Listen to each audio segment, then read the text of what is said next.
warahmatullahi wabarakatuh. Perkenalkan, nama saya Irmayanti AR SSTMKes.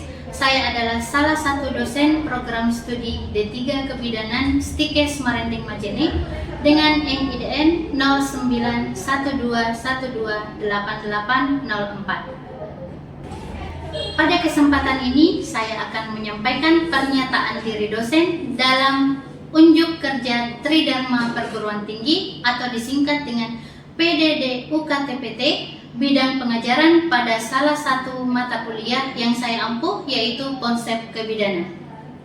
Adapun teknik pengajaran saya menggunakan metode DIA atau Delivery, Interaction, dan Assessment. Delivery, bagaimana teknik saya menyampaikan perkuliahan kepada mahasiswa? Yang pertama, saya menyampaikan materi dengan menggunakan bahan ajar dan modul yang telah saya buat bersama dengan tim pengajar mata kuliah konsep kebidanan dan telah disetujui oleh Ketua Program Studi D3 Kebidanan Stikes Marending Majene. Yang kedua, penyampaian materi kepada mahasiswa dengan menggunakan presentasi PowerPoint atau PPT. Dan yang ketiga, penyampaian materi praktek dengan cara mendemonstrasikan kepada mahasiswa dan membagikan video pembelajaran terkait materi praktik yang diajarkan. Kemudian interaction. Bagaimana saya berinteraksi dengan mahasiswa dalam proses pembelajaran? Metode yang saya gunakan dalam berinteraksi dengan mahasiswa yaitu yang pertama, metode tanya jawab. Setelah saya menyampaikan materi perkuliahan di dalam kelas, saya membuka sesi tanya jawab dengan memberikan kesempatan kepada mahasiswa bertanya terkait hal-hal yang kurang jelas atau pertanyaan terkait isu terkini yang berkaitan dengan materi. Dan begitupun sebaliknya, sebelum saya memulai materi, saya merefleksi kembali materi pertemuan lalu agar mahasiswa lebih siap dalam menerima materi perkuliahan. Yang kedua, metode diskusi di dalam kelas, yaitu membagi mahasiswa ke dalam kelompok-kelompok kecil dengan tugas makalah dan mempresentasikan. Saya selalu mendorong mahasiswa dalam berpartisipasi secara aktif untuk bertanya maupun menjawab soal yang sedang dibahas agar proses belajar mengajar berjalan komunikatif dan dua arah. Dan saya juga aktif memberikan motivasi kepada mahasiswa agar mereka selalu termotivasi dalam mengikuti perkuliahan. Dan yang ketiga, menggunakan media WhatsApp grup sebagai sarana diskusi di luar kelas untuk memudahkan mahasiswa berdiskusi atau bertanya kepada saya yang berkaitan tentang materi perkuliahan maupun terkait dengan tugas. Assessment, yaitu bagaimana saya menilai mahasiswa. Pada pertemuan pertama perkuliahan, saya selalu menjelaskan kontrak perkuliahan kepada mahasiswa yang kita sepakati bersama antar pengajar dengan mahasiswa. Di dalam kontrak perkuliahan tersebut memuat cara saya menilai dan bobot penilaian saya terhadap mahasiswa, sehingga dipastikan mahasiswa tahu lebih awal dan diharapkan bisa membuat strategi agar perkuliahan mereka berjalan lancar dan mendapatkan nilai yang memuaskan. Selanjutnya, saya akan menguraikan mata kuliah konsep kebidanan secara lengkap dan terperinci yang tercantum dalam rencana pembelajaran semester yang disingkat dengan RPS untuk mata kuliah konsep kebidanan. Deskripsi mata kuliah ini merupakan mata kuliah wajib pada program studi D3 Kebidanan, yang dimana mata kuliah ini merupakan mata kuliah dengan bobot 4 SKS, yang dimana 4 SKS ini terdiri dari 2 SKS teori dan 2 SKS praktek dan diajarkan pada semester 1. Mata kuliah konsep kebidanan ini membahas terkait filosofi dan definisi bidan, sejarah perkembangan pelayanan dan pendidikan bidan, paradigma kebidanan, teori dan model konseptual dalam asuhan kebidanan, dan mendemonstrasikan dokumentasi asuhan kebidanan. Adapun CPL Prodi atau capaian pembelajaran lulusan program studi yang dibebankan pada mata kuliah, yaitu yang pertama, menjalankan praktek kebidanan sesuai dengan kompetensi, kewenangan, dan kode etik profesi. Dan yang kedua, menguasai konsep dasar, prinsip, dan teknik bantuan hidup dasar dan pasien safety. Dan yang ketiga, menguasai metode, teknik, dan pengetahuan prosedural dalam asuhan kebidanan pada kehamilan, persalinan, bayi baru lahir, balita, serta kontrasepsi.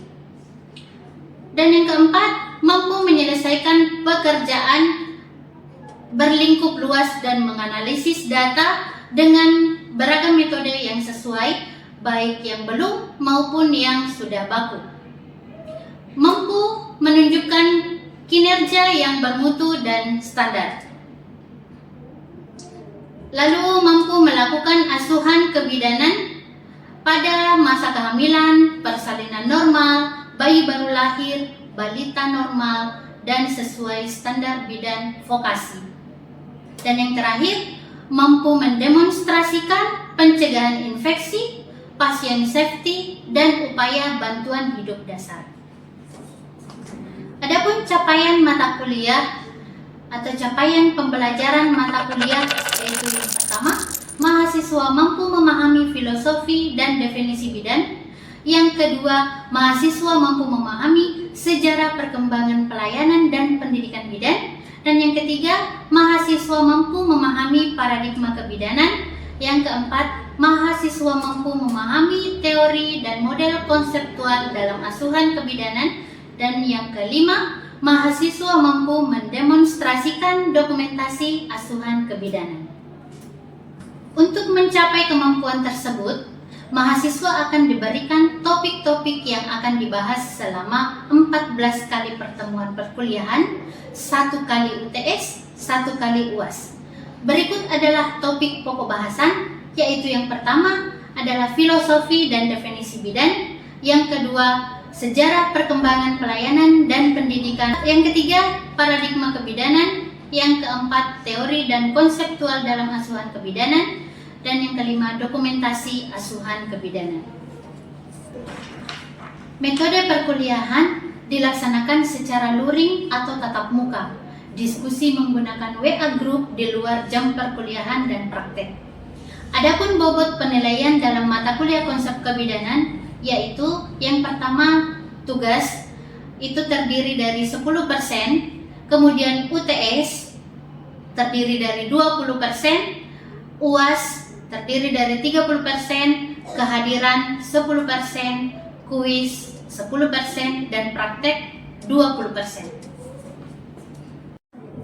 Baiklah, demikian yang bisa saya sampaikan. Selanjutnya, saya akan menampilkan proses pengajaran yang saya lakukan pada mata kuliah konsep kebidanan. Terima kasih dan selamat menyaksikan. Assalamualaikum warahmatullahi wabarakatuh. Waalaikumsalam warahmatullahi wabarakatuh. Selamat pagi semuanya. Pagi. Kabarnya hari ini baik? Baiklah adik-adikku sekalian. Alhamdulillah pada kesempatan hari ini kita semua masih dalam keadaan yang sehat ya. Semoga hari ini adik-adikku sekalian sudah siap untuk menerima materi terkait mata kuliah konsep kebidanan. Nah, ini merupakan pertemuan yang ke-10 kalau tidak salah ya. Oke, ini pertemuan yang ke-10 dan pada pertemuan yang ke-9 kemarin kita sudah membahas tentang bidan sebagai profesi. Ya. Oke, sebelum kita lanjut ke materi selanjutnya, yaitu teori dan model konseptual dalam asuhan kebidanan. Terlebih dahulu, Ibu ingin merefleksi atau mengetes adik-adik sekalian sejauh mana kalian memahami materi yang sudah Ibu sampaikan kepada kalian, ya.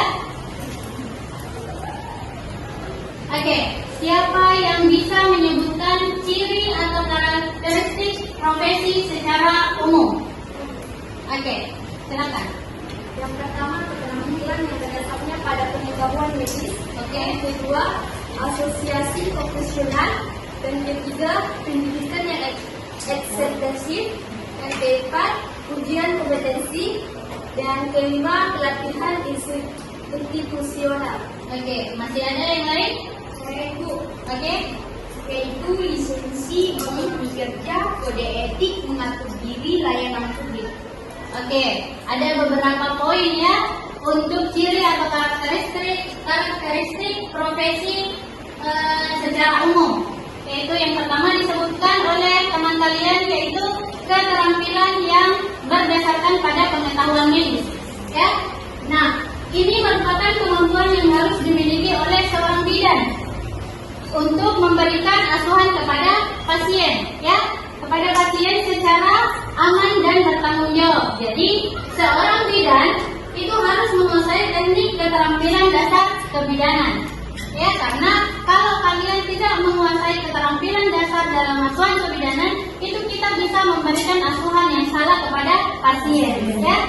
Oke, dan yang kedua ada asosiasi profesional. Ini adalah wadah bagi bidan untuk menyampaikan ide-ide, ya. Wadah bagi bidan untuk menyampaikan ide-ide dan opini mereka kepada pemangku kebijakan, pendidik, dan stakeholder lainnya. Kemudian untuk pendidikan yang ekstensif, itu jadi bidan harus terus meningkatkan pengetahuan dan keterampilannya, ya. Kemudian melalui pendidikan berkelanjutan. Jadi seorang bidan itu jangan cuma pada saat dia duduk di bangku D3 kebidanan itu sudah belajar. Dan pada saat dia selesai dari sini, dia sudah berhenti untuk belajar atau mengolah kembali ilmu yang mereka sudah dapat. Padahal pada saat kita keluar dari sini, keluar dari kampus D3 kebidanan ini, disitulah kita harus memulai di mana kita harus mengolah dan mengasah ilmu yang sudah kita dapatkan, ya. Jadi pada saat kalian sudah di luar, sudah menjadi seorang bidan atau kalian sudah menjadi PNS di sebuah puskesmas misalnya, di situ kalian harus tetap menambah ilmu, ya, tetap mengikuti pendidikan atau bahkan biasanya kita mengikuti seminar, ya, seminar atau workshop yang ada. Nah, kemudian untuk uji kompetensi, ya, uji kompetensi seorang bidan harus mengikuti yang namanya UKOM atau uji kompetensi, ya, karena ujian ini yang bisa mengukur pengetahuan kita seorang bidan, ya, itu bisa mengukur pengetahuan kita seorang bidan. Bahkan pada saat kalian sebelum wisuda itu harus melaksanakan ujian kompetensi. Kalau kalian tidak lulus ujian kompetensi, kalian tidak bisa ikut wisuda, karena di situ kalian harus dites kemampuannya sampai di mana bisa menjadi seorang bidan. Oke, untuk pelatihan institusional, ini merupakan suatu program yang dirancang untuk membekali bidan yang berpengalaman dengan keterampilan. Nah, jadi di mana kalian harus memperkuat skill. Itu seorang bidan harus memperkuat skill, ya. Karena di lapangan kalian itu langsung bertemu dengan pasien, yang dimana pasiennya itu dua, yaitu pasien ibunya dan juga bayinya. Jadi kalian harus tahu bagaimana kondisi ibu dan bagaimana kondisi bayi, ya. Jadi jangan cuma fokusnya ke ibunya saja, tapi kalian juga harus fokus ke dalam keadaan bayinya. Dengan cara apa? Dengan cara pemeriksaan fisik dan pemeriksaan perabaan pada abdomen. Ya, di situ kalian bisa tahu bagaimana kondisi janinnya. Dengan pemeriksaan abdomen dengan langkah Leopold ada 4, ya, ada 4 langkah, yaitu Leopold 1, 2, 3, dan 4. Yang dimana Leopold 1 itu memeriksa tinggi fundus uteri, dan yang kedua itu mengukur di mana kalian mengetahui untuk Leopold 2 itu mengetahui di mana punggung kiri dan punggung kanan seorang janin, ya. Kemudian Leopold 3 yang dimana kalian harus tahu itu bagian terendah janin, apakah kepala, apakah bokong, atau apakah dia sungsang, ya. Dan yang keempat, kita harus tahu apakah bayinya sudah memasuki pintu atas panggul atau belum, ya. Dan yang kemudian dilanjutkan dengan pemeriksaan DJJ, yang dimana kalian harus mendengarkan denyut jantung janin. Oke, baik. Sekarang kita lanjutkan untuk materi selanjutnya, ya, yaitu teori dan model konseptual dalam asuhan kebidanan. Sebelum kita lanjut, ada yang tahu apa itu teori? Definisi dari teori. Oke. Teori itu suatu penjelasan berdasarkan pikiran, hasil observasi, dan alasan atau sebab terutama yang telah dibuktikan dan diperkuat dengan suatu prinsip umum dalam penjelasan sejumlah fakta yang berkaitan suatu cara dalam memahami realitas atau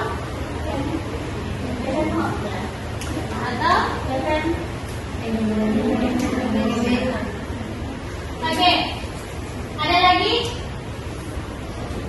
Siapa lagi yang mau menjawab? Siapa yang bisa mendefinisikan apa itu teori? Siapa lagi? Ayo. Oke. Yaitu mengatur suatu perangkat prinsip yang saling terkait untuk menjelaskan beberapa aspek realitas. Teori penting dalam memberikan penjelasan dalam suatu kejadian tindakan. Oke. Jadi teori itu adalah suatu penjelasan berdasarkan pikiran, hasil observasi, dan alasan atau sebab terutama yang telah dibuktikan dan diperkuat dengan suatu prinsip umum, ya, dalam penjelasan sejumlah fakta yang berkaitan, suatu cara dalam memahami realitas atau fenomena.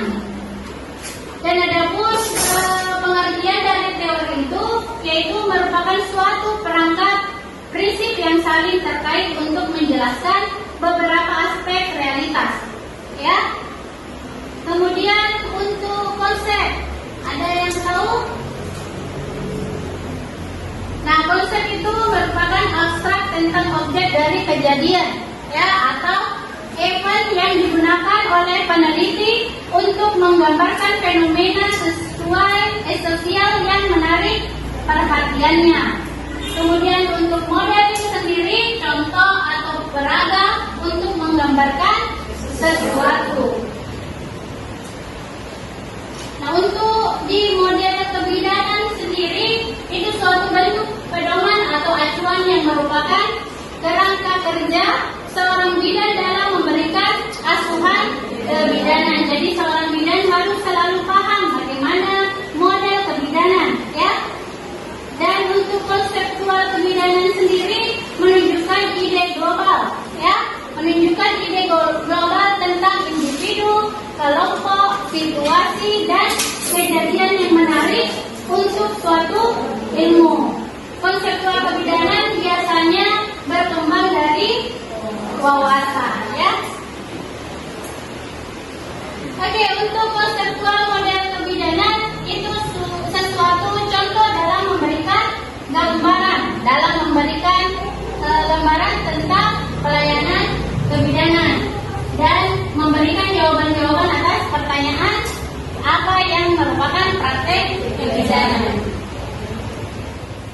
Oke, di dalam konsep kebidanan itu ada beberapa teori dasar pemikiran atau fokus dan tujuan dalam teori kebidanan. Yaitu yang pertama teori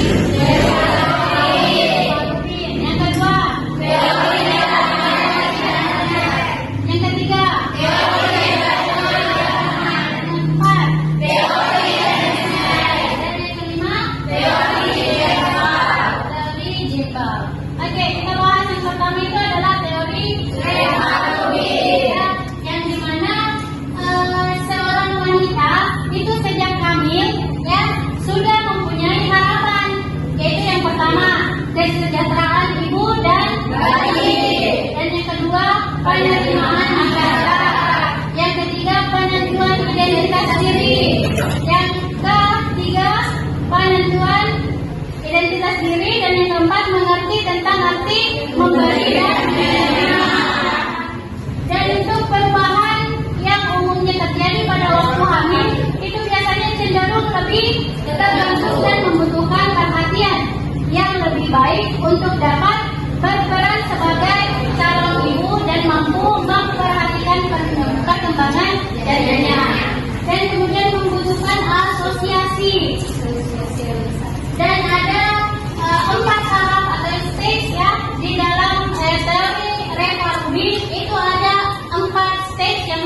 kita perhatikan.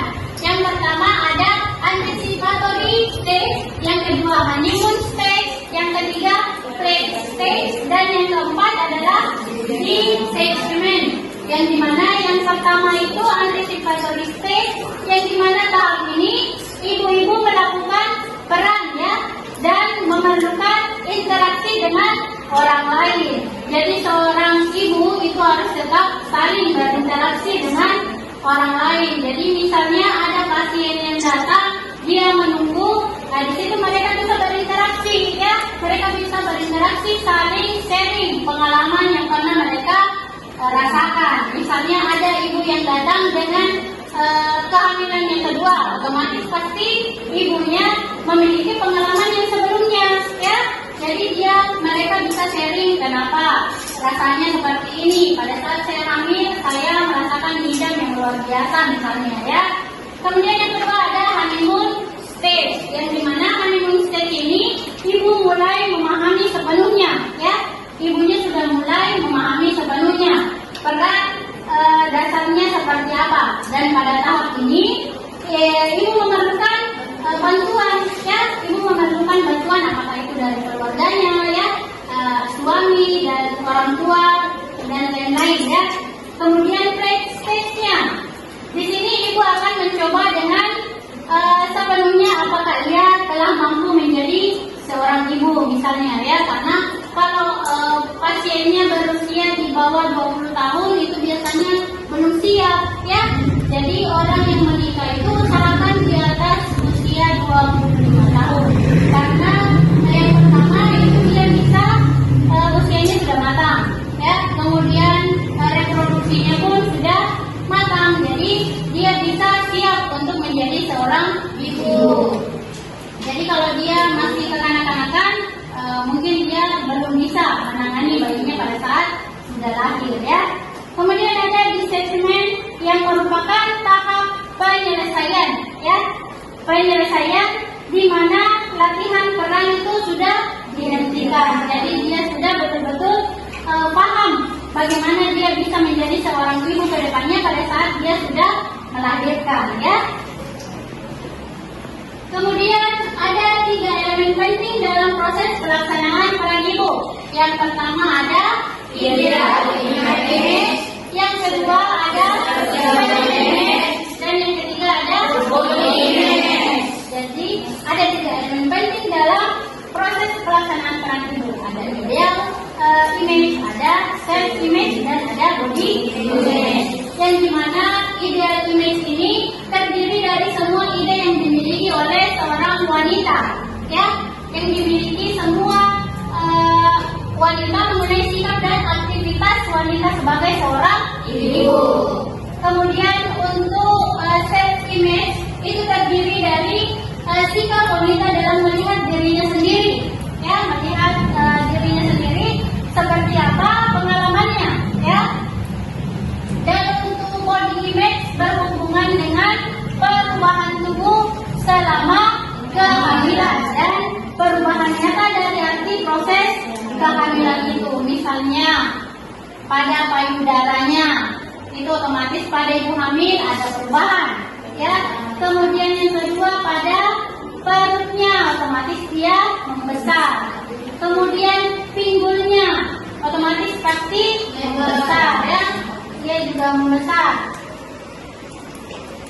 Kemudian untuk proses pelaksanaan peran seorang ibu itu ada beberapa permainan di dalam proses pelaksanaan peran seorang ibu. Yaitu yang pertama ada mimicry, yang dimana mimicry ini adalah peniruan ya. Yang kedua ada role play, yang dimana mencoba bermain peran, ibunya mencoba untuk bermain peran menjadi seorang ibu. Yang ketiga ada fantasi, yaitu menghayal. Yang keempat ada introjection, projection, dan rejection atau pengolahan kesalahan, dan give word atau evaluasi. Nah seperti ini modelnya ya, ada mimicry ya, ada role play, ada fantasi, ada introjection, projection, dan rejection, kemudian ada give word. Dan yang intinya yang paling penting adalah peran ibu yang harus tahu tentang identitas dirinya, yang dimana ada ideal image, secara image, body image. Oke, jadi ini tidak boleh dilupakan ya. Ini proses dari permainan dari peran seorang ibu. Kemudian teori lamunan kemasan itu pokok pembahasan dalam masa yaitu efek stres, ya, efek stres antepasum. Kemudian pencapaian peran ibu, tujuannya itu memberikan dukungan selama hamil untuk mengurangi lemahnya efek lingkungan dan dukungan sosial, ya, serta kurangnya percaya diri. Jadi usahakan kita seorang bidan harus selalu mensupport, ya, memberikan dukungan kepada pasiennya kita, bagaimana supaya dia bisa percaya diri dengan kehamilannya, ya. Oke, baik. Sebelum kita akhiri pertemuan kali ini, satu pertanyaan saya. Sebutkan 3 elemen penting dalam proses pelaksanaan peran ibu. Siapa yang bisa? Oke, Aisyah. Ada 3 elemen. Yang pertama itu ideal image, yang kedua self image, dan ketiga body image. Oke. Apa itu ideal image tadi? Ideal image yaitu terdiri dari ide yang dimiliki oleh wanita mengenai sikap aktivitas wanita sebagai seorang ibu. Oke. Kemudian self image. Self image yaitu terdiri dari sikap wanita dalam melihat dirinya sendiri dari pengalamannya. Image diri digunakan sebagai representasi dari konsistennya. Oke. Body image. Body image yaitu berhubungan dengan perubahan tubuh selama kehamilan dan perubahan nyata dari arti proses kehamilan itu. Oke, jadi 3 elemen penting itu dalam proses pelaksanaan perilaku itu ada 3. Jadi harus tetap diingat ya, ada ideal image, ada self image, dan ada body image. Oke, mungkin cukup untuk hari ini. Terima kasih atas perhatiannya semua ya. Dan insya Allah pertemuan berikutnya kita akan bertemu kembali ya, dengan otomatis pasti dengan pokok bahasan yang baru. Jadi kalian tolong tetap semangat dan tetap belajar ya. Jangan pada saat kalian cuma kuliah belajarnya ya. Di rumah, tiba di rumah itu dibuka kembali ya, dibuka kembali, diasah kembali, dibaca kembali apa yang sudah kita dapatkan sebelumnya. Oke? Baik, sekian dari saya untuk hari ini. Assalamualaikum warahmatullahi wabarakatuh.